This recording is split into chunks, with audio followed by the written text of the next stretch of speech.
Want to continue our team coverage here in Indianapolis. So as these storms develop, we're preparing to see heavy winds and heavy flooding. Ella Rhodes joins us now. She's on the north side near 66 in College with more on how the city, DPW particularly, is preparing to help neighbors who may be in need as the hours tick on. Ella.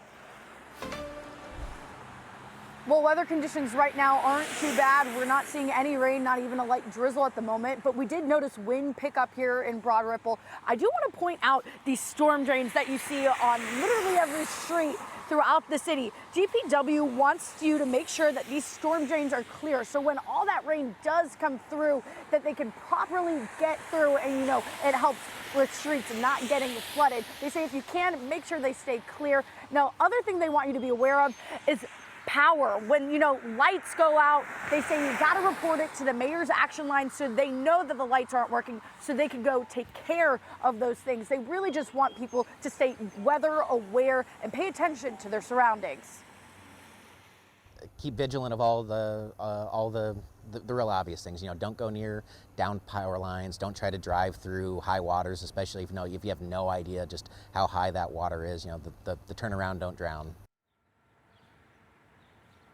This morning, DPW also started 12-hour shifts for their crews, so they are prepared and ready to respond to damage. So definitely reach out to the mayor's action line if you see something that the city should be taking care of. I'm going to send it now on over to Logan in Hamilton County. Logan. Thanks, Ella. Well, this building is springing into action. The Hamilton County Emergency Management Team just received a tornado watch from the National Weather Service. So that means it's all hands on deck, and they called everyone in. And when that happens, that means we step out. So we stepped out so they could work. But when severe weather happens in Hamilton County, this is where they keep watch. And the Hamilton County Emergency Management Team says they've been watching this storm for several days now. Now, inside the Operations Center, staff monitor radar and live cameras across the county and stand ready to sound outdoor warning sirens when a tornado warning is issued.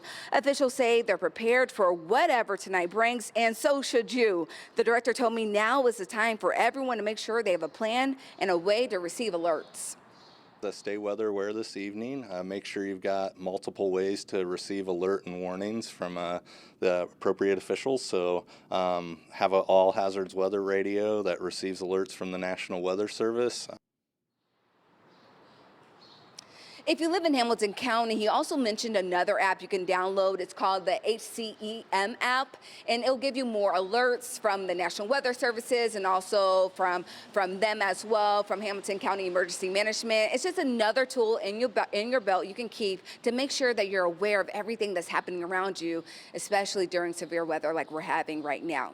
And so we'll continue to keep up to date with what's going on here, and we'll have more at 6:30. Scott, and back to you. All right, Logan Gay in Hamilton County, thanks. And it's not just county emergency management teams keeping an eye on this system. That's right. Here in Indianapolis, we happen to be home to the state-of-the-art Emergency Ops Center. This is where crews are tracking storms in all 92 Indiana counties. We've got Rich Nye at the center here in downtown Indianapolis. He's got more on their efforts tonight. Rich?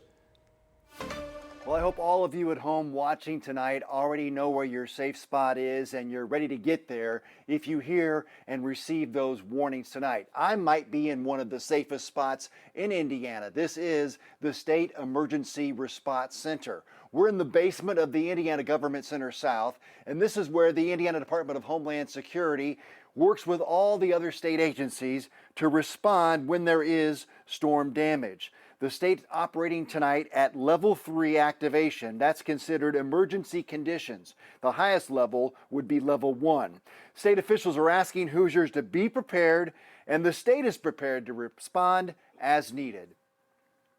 So we rely on those local emergency management officials and first response agencies to tell us what's happening and when they've reached their capacity and need state assistance. And that's when we step in and say, okay, I need to triage this, we need to find this resource or that resource. I've been in touch with the commander of our Task Force 1, Indiana Task Force 1 today. We've used them the last few years when we've had tornadoes that have impacted communities. They are on standby and ready to go as well. Now you may be asking, where is everybody? Actually, this room is fairly empty besides myself and a few other reporters. But there is another room behind the camera where there are several personnel on staff here in the room tonight. But also this event is being staffed largely remotely and virtually among all the agencies that are involved. Every time you see a cubicle here, this is an agency that is ready to respond if those storms hit Indiana tonight and those local counties begin to contact the state for help. All right, Rich Knight reporting live for us. Thank you so much. And remember, you can watch our live Doppler 13 radar anytime. Just scan this QR code and that'll download the free streaming app on your TV and connect you with our weather team 24/7.